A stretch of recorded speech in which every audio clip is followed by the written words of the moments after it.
दोस्तों, मेरा नाम जेसी चौधरी है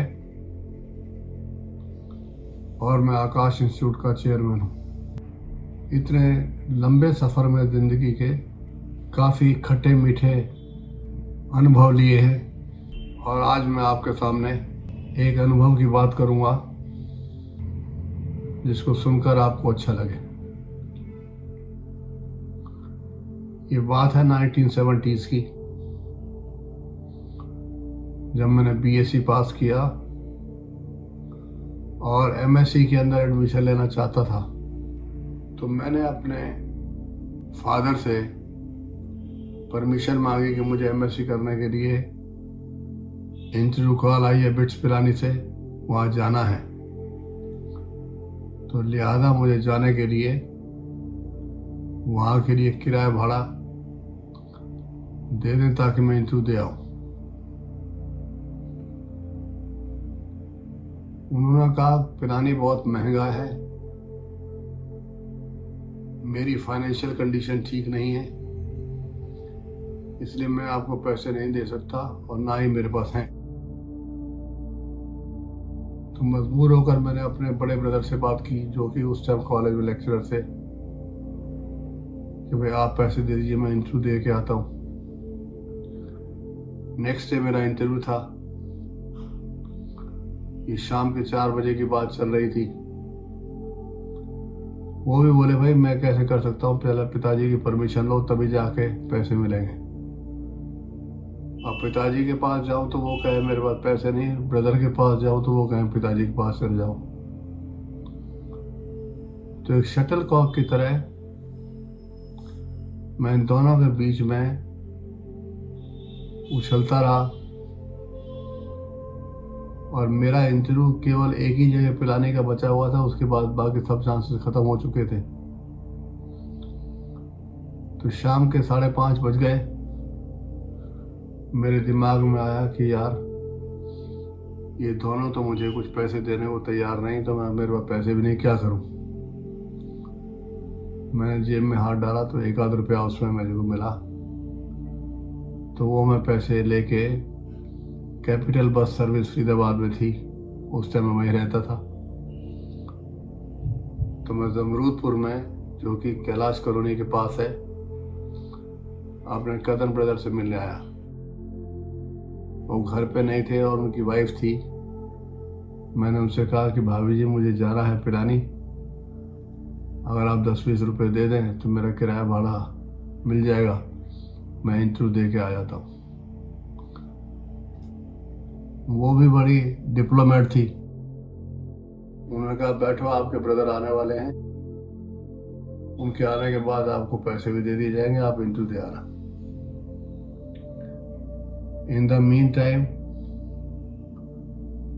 मैंने सुना फ़ोन पे बात कर रहे थे मेरे भाई के साथ, भाई आज तुम्हारा ब्रदर आया हुआ है, पिलानी जाना चाहता है, पैसे मांग रहा है।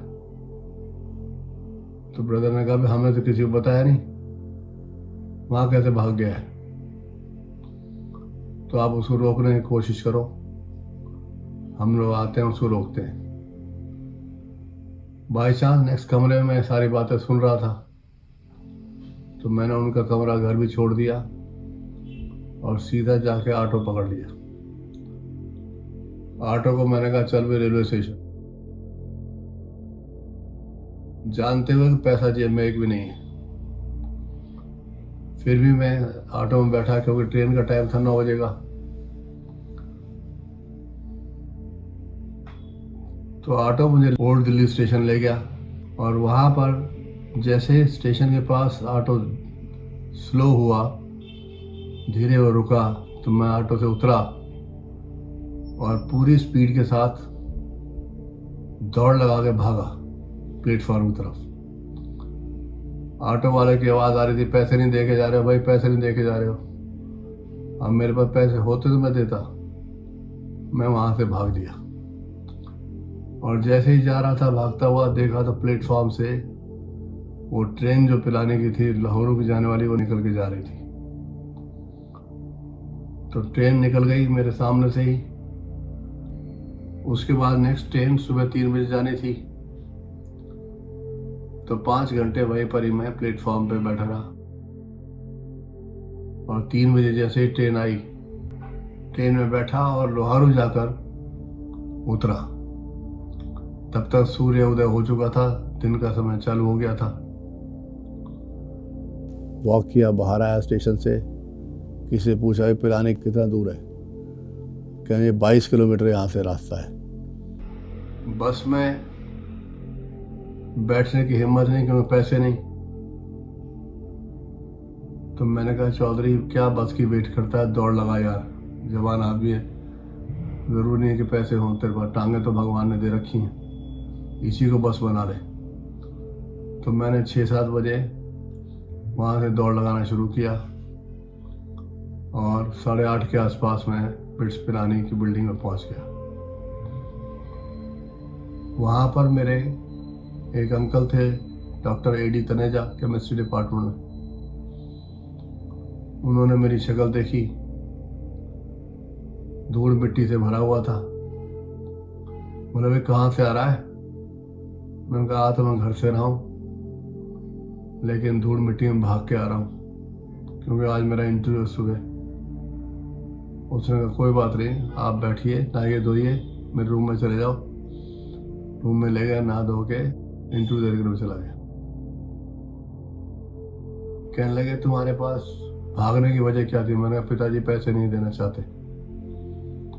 कहते अगर भाई साहब पैसे नहीं देना चाहते कैसे पढ़ाई करोगे? मैंने कहा ये मुझे समझ नहीं आती, आप बताइए कैसे आप मेरी मदद कर सकते हैं। तो कहने लगा मैं तुम्हें 50 रुपये महीना 2 साल तक उधार दे सकता हूँ, जब नौकरी लग जाए फिर मेरे पैसे वापस कर देना। मैंने कहा मंजूर है।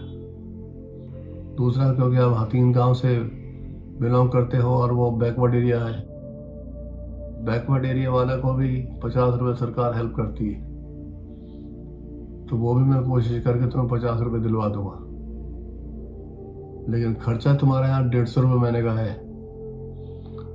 अब बाकी 50 रुपये पूरे कहाँ से करोगे? मैंने कहा आप रिक्वेस्ट कर दो पिताजी को, वो दे देंगे। तो उन्होंने वहीं से फ़ोन किया मेरे भाई को कि मेरे लड़के को पढ़ने का शौक़ है, यहाँ तक भाग के आया बिना पैसे के, ये उसका शौक़ इंडिकेट कर रहा है। तो मैं चाहता हूँ कि आप 50 रुपये कंट्रीब्यूट करो अपनी तनख्वाह में से, ताकि इसका फ्यूचर बन सके। तो मेरे चाचा जी के रिक्वेस्ट करने पर मेरे ब्रदर ने 50 रुपीज़ पर मंथ मुझे देने का कमिटमेंट किया। तो इस तरीके से तीनों जगह से मिला कर 150 रुपये पर मंथ का मुझे मिला, और उस पैसे से MSc पास की 2 साल में। 79% मार्क्स से लेकर मैंने MSc पास किया, और MSc पास करने के बाद पहली नौकरी जब वैश्य कॉलेज भिवानी में लगी, 446 रुपये महीने में लगा। सबसे पहला काम मैंने पहले साल में सेविंग करके तनेजा साहब के 1200 रुपये बनते 2 साल के जो उन्होंने दिए थे, वो उनको लौटाए 1 साल के अंदर, धन्यवाद के साथ, बहुत ज़्यादा धन्यवाद के साथ। क्योंकि पैसे लौटा दिए ये कोई बड़ी बात नहीं थी। पैसे उस वक्त पे मुझे उन्होंने दिए थे जिस वक्त मुझे उसकी सख्त ज़रूरत थी। वो एहसान मैं उनका ज़िंदगी भर नहीं भूल सकता हूँ, कभी भी नहीं भूल सकता। तो जो आदमी वक्त पे हेल्प करता है, टाइम पे हेल्प करता है, उसकी ऑब्लिगेशन लाइफ में हमेशा ही रहती है, चाहे आप पैसे उतारते रहो, उससे कोई फ़र्क नहीं पड़ता। तो ये कहानी है पिछले टाइम की, जो कि मैं याद करता हूँ कि कैसा कैसा ज़माना गुजर के गया है। लेकिन दिल के अंदर अगर सच्ची लगन हो और पढ़ने का इच्छा करती हो, तो इस जीवन में अनेकों लोग ऐसे हैं जो तुम्हारी मदद करने को तैयार हैं। आपके इंटेंट जेन्युइन होना चाहिए, इच्छा प्रबल होनी चाहिए, लोगों को लगना चाहिए कि आप वास्तव में जेन्युइनली आपको रिक्वायरमेंट है। तो अनेकों लोग मैंने देखा है कि इस दुनिया में हेल्प करने के तैयार हैं, क्योंकि उसके बाद मैंने भी जब काबिल बना तो बहुत ही लोगों की हेल्प की जो जेन्युइन थे, ये जान के कि मुझे भी किसी ने हेल्प की थी, तो इसलिए मेरी भी ड्यूटी बनती है इनकी हेल्प करें। तो दुनिया में ऐसा नहीं है कि सब कुछ ख़राब है या सब लोग ठीक नहीं हैं, ऐसा नहीं है।